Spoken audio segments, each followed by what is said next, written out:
Good afternoon. Today is May 11th, and today I'll continue to talk about the coronavirus.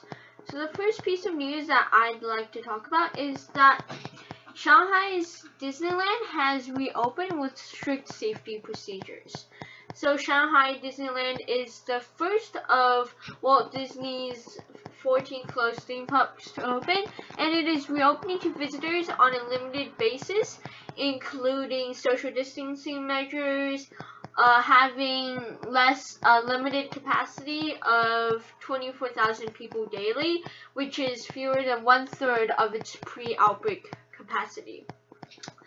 And despite these limiting capacities, they have still gained widespread attention from visitors, and investors have been relieved, and this has been shown with Disney's shares climbing 8% since May 5th. And while some attendees have been saying that it was quite let's say empty, muted, however, this does, and some people are going to stay away because they'd rather wait, and as some shows, fireworks have been canceled. Personally, I think this Disneyland's reopening show us of how it's gonna look like when the other parks open as well, and I think parks should reopen and just slowly one by one until we can see the best way to do it and the safest way. The second thing that I'd like to talk about is that cases are climbing in the Washington, D.C. region. So while the region is not yet open for business, and cases of the virus is climbing steadily. So especially concerning is Washington D.C.'s metro region, because there's several 100,000 federal employees in the D.C. region, and their gradual return should be predicted. Upon that, the region should have adequate testing capacity, a decline in confirmed cases, and a strong healthcare system. However, it's just that many federal workers are being pressured to reopen as Congress and the federal government reconvene, and the president wants the federal workers to get back to their desks. Yet, it's just that the problem is that the Washington, D.C. cases are climbing, but workers are being pressured to go back to work.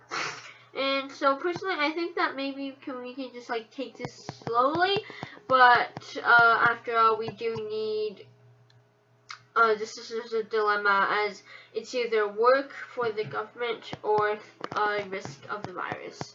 The third thing that I'd like to talk about is that as concerns grow over from the potential for children to become seriously ill from the study, a new study paints the most detailed picture yet of American children who were treated in intensive care units throughout the United States.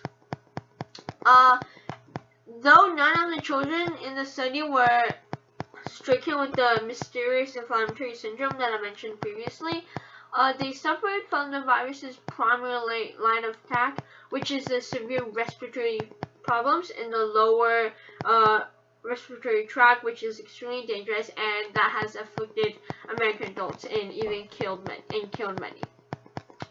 So the study looked at 48 cases from 14 hospitals with infants up to age 21. 2 of the children died, 18 were placed on ventilators, and 2 of them remain on the breathing machines more than a month later.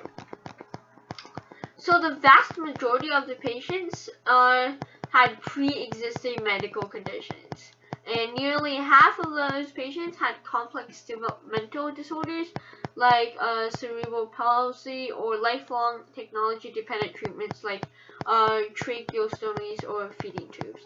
So these pre-existing health issues include cancer and suppressed immune systems from organ transplants or immunological conditions.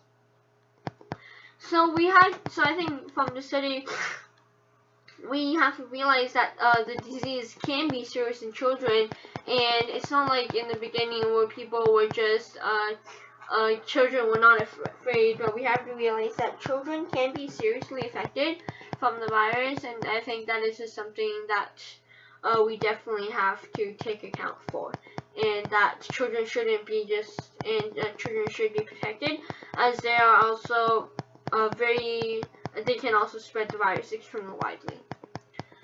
That's it. Thank you for listening, and have a good day. Thank you.